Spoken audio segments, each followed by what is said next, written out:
Hi everyone, I'm Kaylin and I'm back to box Regional Director for the Union County, New Jersey region for classical ballet.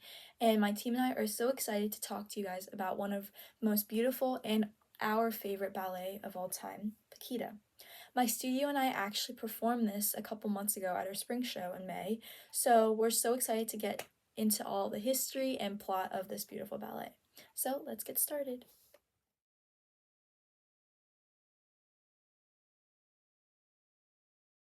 So before we get to the fun stuff like costumes and plot, it's also very important to understand the history of the ballet.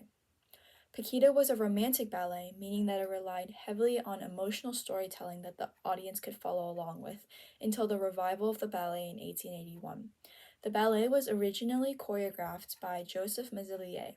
The musical composers, Edward Del Deves and Ludwig Minkus, heavily appreciated Mazilier's keen sense of musicality and his ability to understand the musician's intentions when writing the music. Here's a short timeline of the ballet. On April 1st, 1846, Paquita was first performed by the Paris Opera Ballet. The ballet was staged around Carlotta Grisi as Paquita because back then, ballets such as Paquita had the sole purpose of showcasing the technical and artistic abilities of a specific ballerina.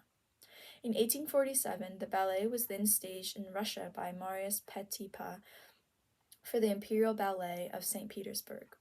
Finally, in 1881, Petipa revived the ballet and created additional pieces, such as Paquita's Grand Pas Classique and Paquita Pas de Trois.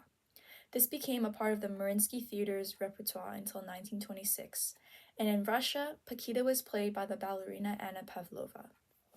After the addition of the third act's Grand Pas, the first two acts were eventually forgotten altogether. However, while the majority of the act's storylines fell off, there are still very prominent variations that still hold very important places in the world of ballet today. Grand Pas Classique is still a part of the rep of companies like the Mariinsky, American Ballet Theater, and Paris Opera Ballet. Now, here's a short clip of me and Sasha performing our variation or snippet of Paquita's coda in our past performance.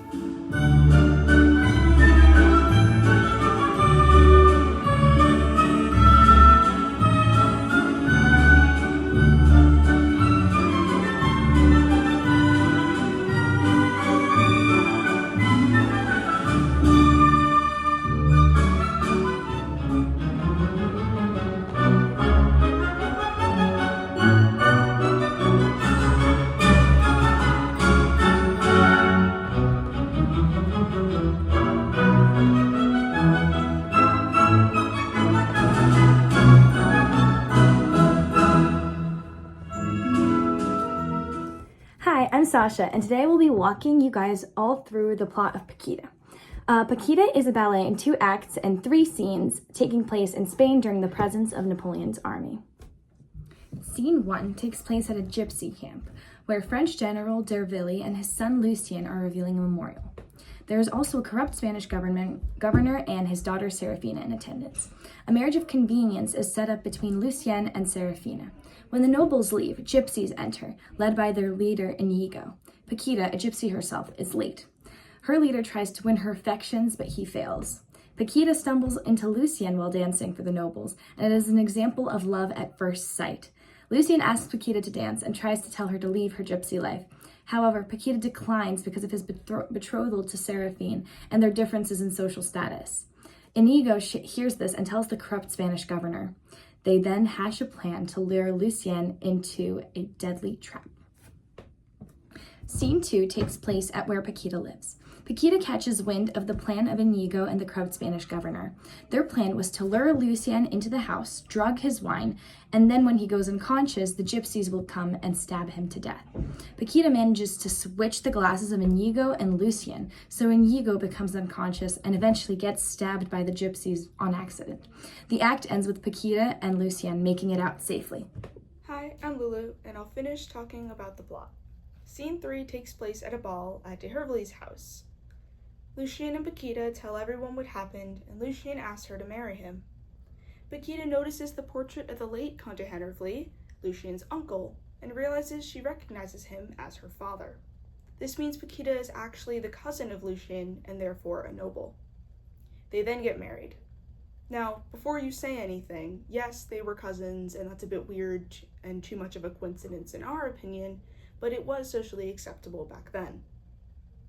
Next, here's another clip of Kaylin and Sasha performing their variation from Paquita.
Now, I'm going to talk a little bit more about the costumes of the ballet.